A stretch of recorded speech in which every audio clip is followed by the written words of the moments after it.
Hello guys, मैं हूं रवि। स्वागत है आपका अपना यूट्यूब चैनल साइंस गुरु रवि में। गाइज, जैसा कि आपने थंबनेल में देखा, आज हम डिस्कस करने वाले हैं मादा प्रजनन तंत्र के महत्वपूर्ण प्रश्न। गाइज, इस वीडियो में लिए हुए सभी क्वेश्चन इंपॉर्टेंट व सिलेक्टेड है। आप कोई सी भी एग्जाम की तैयारी कर रहे हो, आपके लिए ये वीडियो इंपॉर्टेंट होने वाली है। गाइज, वीडियो को स्किप मत करना क्योंकि मैं आपको रिविजन करवाने वाला हूँ। प्लीज एंड तक जरूर बने रहना। अब चलते हैं क्वेश्चन सेशन की ओर। गाइज, आपका पहला क्वेश्चन है, अंडाणु के निर्माण की प्रक्रिया कहलाती है। Option number A oogenesis, option number B spermatogenesis, option number C दोनों, ऑप्शन नंबर डी कोई नहीं। तो गाइज, आपका जो राइट आंसर होगा वो होगा ऑप्शन नंबर ए ओजेनेसिस। क्या होगा गाइज? ओजेनेसिस। ये अंडाणु के निर्माण की प्रक्रिया है। गाइज, इनमें से अगर आपको किसी भी क्वेश्चन का आंसर आता है तो प्लीज कमेंट बॉक्स में बताना। ये क्वेश्चन गाइज बहुत इंपॉर्टेंट है, अधिकांश एग्जाम में देखने को मिल जाता है। हमारा क्वेश्चन है, अंडाणु के निर्माण की प्रक्रिया कहलाती है, तो ओजेनेसिस कहलाती है।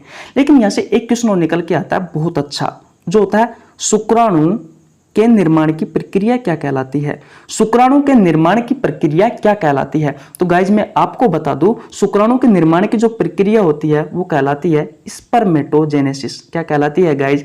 स्पर्मेटोजेनेसिस कहलाती है। एक बार मैं आपका फिर रिवीजन करवा देता हूं। अंडाणु के निर्माण की प्रक्रिया ओजेनेसिस कहलाती है, शुक्राणु के निर्माण की प्रक्रिया स्पर्मेटोजेनेसिस कहलाती है। गाइज, आपको ये क्वेश्चन अच्छे से समझ में आ गया होगा। अब चलता हूं अगले क्वेश्चन की ओर। गाइज, अगला क्वेश्चन है, गर्भाधारण हार्मोन कहा जाता है। Option number A testosterone hormone को, option number B oestrogen hormone को, option number C progesterone hormone को, ऑप्शन नंबर डी कोई नहीं। तो गाइज, आपका जो राइट आंसर होगा वो होगा option number C progesterone hormone को गर्भाधारण हार्मोन कहा जाता है। दोस्तों, इसे गर्भाधारण हार्मोन क्यों कहा जाता है? इसलिए कहा जाता है क्योंकि जब लड़की प्रेग्नेंट होती है उस समय प्रोजेस्टेरोन हार्मोन अधिक मात्रा में निकलता है, इस कारण इसे गर्भाधारण हार्मोन भी कहा जाता है। दोस्तों, ऑप्शन नंबर ए की बात करूं एस्ट्रोजन हार्मोन की, तो दोस्तों ये एक प्रकार का नर हार्मोन है। कैसा हार्मोन है गाइज? ये एक प्रकार का नर हार्मोन है। ये नर में निकलता है गाइज, टेस्टोस्टेरोन हार्मोन। जबकि एस्ट्रोजन और प्रोजेस्टेरोन जो हार्मोन होते हैं गाइज, ये मादा हार्मोन है। कैसे हार्मोन है? ये मादा हार्मोन है। और दोस्तों, ये दोनों मादा में से निकलते हैं। मादा में से किस में निकलते हैं गाइज? तो मैं आपको बता दूं, ये निकलते हैं अंडाशय से। किससे निकलते हैं? अंडाशय से निकलते हैं। अंडाशय की कहानी मैं बता देता हूं गाइज आपको। गाइज, जो हमारा अंडाशय होता है, ये अंडाशय हर हमेशा दोस्तों जोड़े में उपस्थित होता है, पेयर में उपस्थित होता है। इनकी संख्या होती है गाइज 2। अंडाशय एक प्रकार की ग्रंथि है। अंडाशय क्या है? एक प्रकार की ग्लैंड है। अंडाशय क्या है? एक ग्लैंड है। और दोस्तों, इससे 2 हार्मोन निकलते हैं। एक हार्मोन होता है एस्ट्रोजन हार्मोन, एक होता है प्रोजेस्टेरोन हार्मोन। दोस्तों, जो अंडाशय होता है, इस अंडाशय की लंबाई होती है 2 से 4 सेंटीमीटर। कितनी होती है? 2 से 4 सेंटीमीटर इसकी लंबाई होती है। और दोस्तों, सबसे अच्छी बात तो यह है कि इन्हीं अंडाशयों में महिला में अंडाणु निकलते हैं। इन्हीं अंडाशय से महिलाओं में अंडाणु निकलते हैं। दोस्तों, अगर आपसे पूछा जाए कि अंडाणु का निर्माण कहाँ होता है, तो अंडाणु का निर्माण होता है गाइज अंडाशय में। कहाँ पे होता है गाइज? अंडाशय में होता है। तो दोस्तों, आपको ये क्वेश्चन अच्छे से समझ में आ गया होगा। मैं आपको एक बार फिर रिवीजन करवा देता हूँ। गर्भाधारण हार्मोन किस हार्मोन को कहा जाता है? तो गाइज, आपको ध्यान रखना है, प्रोजेस्टेरोन हार्मोन को कहा जाता है। टेस्टोस्टेरोन हार्मोन होता है गाइज, ये नर हार्मोन है। जबकि एस्ट्रोजन और प्रोजेस्टेरोन जो हार्मोन है गाइज, ये दोनों मादा हार्मोन है। अंडाणु का निर्माण दोस्तों अंडाशय में होता है। अंडाणु का निर्माण किस में होता है गाइज? अंडाशय में होता है। ये अंडाशय क्या है? ये अंडाशय दोस्तों जोड़े में उपस्थित होता है महिला में, और एक प्रकार की ग्रंथि है। और दोस्तों, इसमें एस्ट्रोजन और प्रोजेस्टेरोन हार्मोन का निर्माण होता है। अंडाशय की लंबाई की बात करूं तो अंडाशय की लंबाई 2 से 4 सेंटीमीटर होती है। और इसमें ही दोस्तों अंडाणु का निर्माण होता है। ये जोड़े में उपस्थित होती है। और दोस्तों, इनकी संख्या होती है 2। यहां तक आपको बात अच्छे से क्लियर हो गई होगी। अब चलता हूं अगले क्वेश्चन की ओर। गाइज, अगला क्वेश्चन है, निम्न में से कौन सा हार्मोन मादा हार्मोन है? Option number A testosterone hormone, option number B oestrogen hormone, option number C progesterone hormone, option number D B व सी। तो गाइज, आपका जो राइट आंसर होगा वो होगा ऑप्शन नंबर बी व सी। गाइज, मैं आपको बता दूं, ऑप्शन नंबर ए है टेस्टोस्टेरोन हार्मोन। दोस्तों ये नर हार्मोन है। कैसा हार्मोन है? नर हार्मोन है। जबकि एस्ट्रोजन और प्रोजेस्टेरोन जो हार्मोन होते हैं दोस्तों, ये दोनों मादा हार्मोन है। कौन से हार्मोन है दोस्तों? मादा हार्मोन है। बहुत अच्छा क्वेश्चन है दोस्तों, स्टार लगा लीजिए, अधिकांश एग्जाम में पूछ लिया जाता है। मैं आपका एक बार और रिवीजन करवा देता हूं। नर हार्मोन टेस्टोस्टेरोन हार्मोन है, जबकि जो मादा हार्मोन है वह एस्ट्रोजन हार्मोन व प्रोजेस्टेरोन हार्मोन है। दोस्तों अंडाशय एक प्रकार की ग्रंथि होती है, इसी अंडाशय से एस्ट्रोजन और प्रोजेस्टेरोन हार्मोन निकलते हैं। यह क्वेश्चन आपको अच्छे से समझ में आ गया होगा। अब चलता हूं अगले क्वेश्चन की ओर। गाइज अगला क्वेश्चन है, अंडाशय के चारों तरफ सुरक्षा देने के लिए एक झिल्ली लगी होती है, उस झिल्ली को कहा जाता है। Option number A pleura, option number B meninges, option number C pericardiac, option number D ovarian stroma. तो गाइज आपका जो राइट आंसर होगा वो होगा option number D ovarian stroma. दोस्तों हमारा जो अंडाशय होता है उसके चारों तरफ एक झिल्ली लगी होती है। ये झिल्ली क्या करती है? हमारा जो अंडाशय होता है जिनसे अंडाणु का निर्माण होता है, इस अंडाशय को सुरक्षा प्रदान करने का कार्य करती है। दोस्तों ये सीडीएस की एग्जाम में पूछा था आपसे, सीडीएस की जो एग्जाम होती है उसमें पूछा था कि अंडाशय के चारों तरफ सुरक्षा देने के लिए एक झिल्ली लगी होती है, उस झिल्ली को कहा जाता है। तो आपका राइट आंसर था दोस्तों ओवेरियन स्ट्रोमा। ऑप्शन नंबर ए की बात की जाए गाइस, तो ऑप्शन नंबर ए में स्पष्ट रूप से लिखा हुआ है पलूरा। दोस्तों ये पलूरा क्या है? तो दोस्तों मैं आपको बता दूं, हमारे जो लंग्स होते हैं, हमारे जो फेफड़े होते हैं, इन लंग्स के चारों तरफ एक झिल्ली लगी होती है। इन लंग्स के चारों तरफ एक झिल्ली लगी होती है जो कि हमारे फेफड़ों को सुरक्षा प्रदान करने का कार्य करती है। उस झिल्ली को पलूरा कहा जाता है। जबकि दोस्तों ऑप्शन नंबर बी है मेनिंजिस। मेनिंजिस क्या है? मस्तिष्क के, हमारा जो ब्रेन होता है, इस ब्रेन के चारों तरफ एक झिल्ली लगी होती है जो कि ब्रेन को सुरक्षा प्रदान करती है, उस झिल्ली को कहा जाता है दोस्तों मेनिंजिस। जबकि दोस्तों ऑप्शन नंबर सी में आपको दिखाई दे रहा होगा पेराकार्डियक। पेराकार्डियक क्या है? दोस्तों हमारा जो हार्ट होता है, इस हार्ट के चारों तरफ एक झिल्ली लगी होती है, उस झिल्ली को कहा जाता है दोस्तों पेराकार्डियक। मैं आपको एक बार फिर रिवीजन करवा देता हूं। अंडाशय के चारों तरफ सुरक्षा देने के लिए एक झिल्ली लगी होती है, उस झिल्ली को कहा जाता है गाइज ओवेरियन स्ट्रोमा। क्या कहा जाता है? ओवेरियन स्ट्रोमा कहा जाता है। ऑप्शन नंबर ए की बात की जाए पलूरा की, तो दोस्तों पलूरा लंग्स के चारों तरफ दोस्तों एक झिल्ली लगी होती है जो कि हमारे फेफड़ों को सुरक्षा प्रदान करती है, उस झिल्ली को कहा जाता है पलूरा। दोस्तों हमारे ब्रेन के चारों तरफ एक झिल्ली लगी होती है, उस झिल्ली को कहा जाता है मेनिंजिस, जो कि हमारे ब्रेन को सुरक्षा प्रदान करने का कार्य करती है। दोस्तों हृदय की बात की जाए तो हृदय के चारों तरफ एक झिल्ली लगी होती है जो हमारे हृदय को सुरक्षा प्रदान करती है, उस झिल्ली को कहा जाता है पेराकार्डियक। तो दोस्तों ये क्वेश्चन आपको अच्छे से समझ में आ गया होगा। अब चलता हूं अगले क्वेश्चन की ओर। दोस्तों अगला क्वेश्चन है, शुरुआत में बने अपरिपक्व अंडे को कहा जाता है। Option number A Graafian follicle, option number B अंडाणु, ऑप्शन नंबर सी दोनों, ऑप्शन नंबर डी कोई नहीं।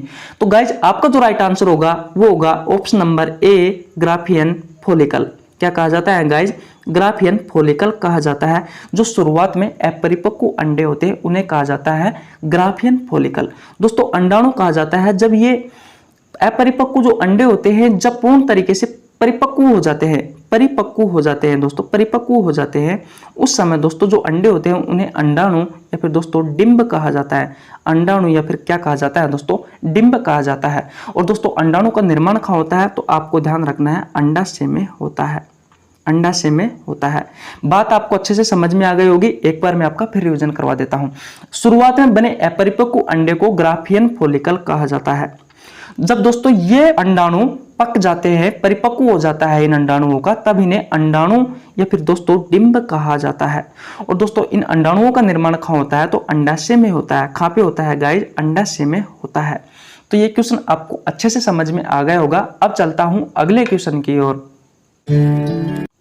गाइज अगला क्वेश्चन है, निषेचन की प्रक्रिया संपन्न होती है। ऑप्शन नंबर ए अंडाशय में, ऑप्शन नंबर बी डिंब वाहिनी में, ऑप्शन नंबर सी गर्भाशय में, ऑप्शन नंबर डी कोई नहीं। तो गाइज आपका जो राइट आंसर होगा वो होगा ऑप्शन नंबर बी डिंब वाहिनी। दोस्तों डिंब वाहिनियों को इंग्लिश में फ्लोपियन ट्यूब भी कहा जाता है। सबसे पहले मैं बात करूं ऑप्शन नंबर ए की, तो ऑप्शन नंबर ए में है अंडाशय। दोस्तों इसी अंडाशय में अंडाणु का निर्माण होता है। इसी अंडाशय में अंडाणु का निर्माण होता है, जबकि निषेचन की प्रक्रिया संपन्न होती है दोस्तों डिंबवाहिनी फ्लोपियन ट्यूब में। दोस्तों ये निषेचन क्या होता है, अंडाणु और शुक्राणु जब आपस में मिलते हैं दोस्तों और एक कोशिका का निर्माण करते हैं युग्मज में जाइगोट, जिसे मानव शरीर की प्रथम कोशिका भी कहा जाता है। तो दोस्तों ये जो प्रक्रिया होती है इस प्रक्रिया को निषेचन कहा जाता है। और दोस्तों निषेचन की प्रक्रिया एग्जाम में पूछा जाता है कि निषेचन की प्रक्रिया कहां संपन्न होती है, तो आपको ध्यान रखना है डिंबवाहिनी में संपन्न होती है। जबकि दोस्तों जो गर्भाशय होता है उसमें हमारा जो भ्रूण होता है, इस भ्रूण का दोस्तों विकास होता है, इस भ्रूण का विकास होता है। दोस्तों इस डिंबवाहिनी की कभी कभी दोस्तों लंबाई पूछ ली जाती है। मैं आपको बता देता हूं 11 से 12 सेंटीमीटर इस फ्लोपियन ट्यूब की लंबाई होती है, इस डिंबवाहिनी की लंबाई होती है। ये क्वेश्चन आपको अच्छे से समझ में आ गया होगा। अब चलता हूं अगले क्वेश्चन की ओर। गाइज अगला क्वेश्चन है मानव जीवन की प्रथम कोशिका है। Option number A zygote cell, option number B Sertoli cell, option number C Leydig cell, option number D कोई नहीं। तो दोस्तों आपका जो राइट आंसर होगा वो होगा option number A zygote cell. इस जाइगोट सेल को दोस्तों मानव जीवन की प्रथम कोशिका या फिर दोस्तों मानव जीवन की ईंट भी कहा जाता है, मानव जीवन की ईंट भी कहा जाता है। दोस्तों सर्टोली सेल्स क्या करती है, जो शुक्राणु होते हैं उस शुक्राणुओं को पोषण प्रदान करने का कार्य करती है। डायरेक्ट एग्जाम में पूछा जाता है दोस्तों शुक्राणुओं को पोषण कौन सी कोशिका देती है, तो आपको ध्यान रखना है सर्टोली कोशिका देती है। जबकि जो लेडिंग सेल्स होती है दोस्तों ये क्या करती है, जो हमारा टेस्टोस्टेरोन जो हार्मोन होता है उसका निर्माण करती है। मैं लिख देता हूं टेस्टोस्टेरोन हार्मोन। ये जो टेस्टोस्टेरोन जो हार्मोन होता है इसका निर्माण कौन करती है, तो लेडिंग सेल्स करती है। और दोस्तों ये दोनों कोशिका कहाँ पाई जाती है, तो दोस्तों नर जनन भाग के शुक्र जनन नलिका में पाई जाती है। दोस्तों ये दोनों कोशिका किस में पाई जाती है, ये दोनों कोशिका पाई जाती है दोस्तों शुक्र जनन नलिका में, जहाँ पे हमारे शुक्राणुओं का निर्माण होता है। ये क्वेश्चन आपको अच्छे से समझ में आ गया होगा। अब चलता हूँ अगले क्वेश्चन की ओर। दोस्तों अगला क्वेश्चन है मां अपने बच्चे को गर्भाशय में किसकी सहायता से भोजन देती है। ऑप्शन नंबर ए अंडाशय की सहायता से, ऑप्शन नंबर बी डिंबवाहिनी की सहायता से, ऑप्शन नंबर सी गर्भनाल की सहायता से, ऑप्शन नंबर डी कोई नहीं। तो गाइज आपका जो राइट आंसर होगा वो होगा ऑप्शन नंबर सी गर्भनाल।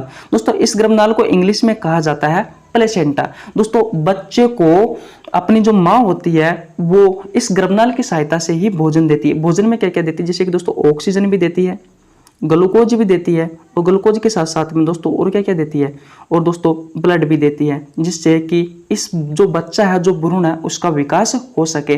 तो दोस्तों अगर क्वेश्चन आपसे पूछा जाए कि माँ अपने बच्चे को गर्भाशय में किसकी सहायता से भोजन देती है, तो दोस्तों गर्भनाल या आप कह सकते हो प्लेसेंटा की सहायता से भोजन देती है। दोस्तों अंडाशय की बात की जाए तो अंडाशय में अंडाणु का निर्माण होता है। किसका निर्माण होता है, अंडाणु का निर्माण होता है। और डिंबवाहिनी में दोस्तों निषेचन की प्रक्रिया संपन्न होती है, निषेचन की प्रक्रिया संपन्न होती है दोस्तों डिंबवाहिनी में। तो ये क्वेश्चन आपको अच्छे से समझ में आ गया होगा। एक बार मैं आपको फिर रिवीजन करवा देता हूं। मां अपने बच्चे को गर्भाशय में किसकी सहायता से भोजन देती है, तो गर्भनाल की सहायता से भोजन देती है।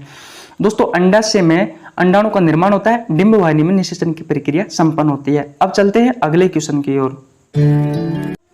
दोस्तों बहुत अच्छा क्वेश्चन है, निम्न में से कौन सा हार्मोन लड़कियों में बने दूध को बाहर की ओर धकेलता है। Option number A oxytocin hormone, option number B prolactin hormone, option number C memory gland, option number D कोई नहीं। तो गाइज आपका जो राइट आंसर होगा वो होगा ऑक्सीटोसिन हार्मोन। कौन सा होगा गाइज, ऑक्सीटोसिन हार्मोन होगा। ये ऑक्सीटोसिन क्या करता है दोस्तों, जब महिला प्रेग्नेंट होती है तो प्रेग्नेंट के समय उनके दोस्तों स्तनों में दूध बनना स्टार्ट हो जाता है। दोस्तों जब बच्चा उस दूध को पीता है तो उस टाइम पे दोस्तों ये ऑक्सीटोसिन जो हार्मोन होता है ये लड़कियों में दूध को बाहर की ओर धकेलने का कार्य करता है।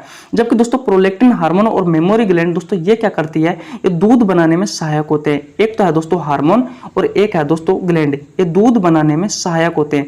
अगर क्वेश्चन आपसे पूछा जाए कि दूध बनाने में सहायक हार्मोन है तो प्रोलैक्टिन है। अगर आपसे क्वेश्चन पूछे कि दूध बनाने में सहायक ग्रंथि है तो दोस्तों मेमोरी ग्रंथि है, इसे मेमोरी ग्लैंड भी कहते हो। अगर आपसे पूछे कि निम्न में से कौन सा हार्मोन लड़कियों में बने दूध को बाहर की ओर धकेलता है, तो ऑक्सीटोसिन हार्मोन दूध को बाहर की ओर धकेलता है। यह क्वेश्चन आपको अच्छे से समझ में आ गया होगा। अब चलता हूं अगले क्वेश्चन की ओर। गाइज अगला क्वेश्चन है महिला नसबंदी में किसे कटकर बांध दिया जाता है। ऑप्शन नंबर ए डिंब वाहिका को, ऑप्शन नंबर बी शुक्र वाहिकाओं को, ऑप्शन नंबर सी दोनों को, ऑप्शन नंबर डी कोई नहीं। तो दोस्तों मैं आपको बता दूं जो डिंब वाहिका होती है, जो फ्लोपियन ट्यूब होती है, इस फ्लोपियन ट्यूब को दोस्तों कट करके बांध दिया जाता है महिला नसबंदी में। और जबकि दोस्तों जो पुरुष नसबंदी होती है, जो नर नसबंदी होती है, इस नर नसबंदी में क्या होता है, जो हमारी शुक्रवाहिका होती है दोस्तों, इन्हें कट करके बांध दिया जाता है। नर नसबंदी को वेसोक्टोमी भी कहा जाता है। तो दोस्तों कैसी लगी वीडियो? अगर वीडियो अच्छी लगी है तो वीडियो को लाइक कर सकते हो, हमारे चैनल को सब्सक्राइब कर दो, बेल आइकन को प्रेस कर लेना, जिससे आपके पास हमारी वीडियो का नोटिफिकेशन टाइम टू टाइम पहुंच सके। मिलते हैं किसी नेक्स्ट वीडियो के साथ में। जय हिंद साथियों।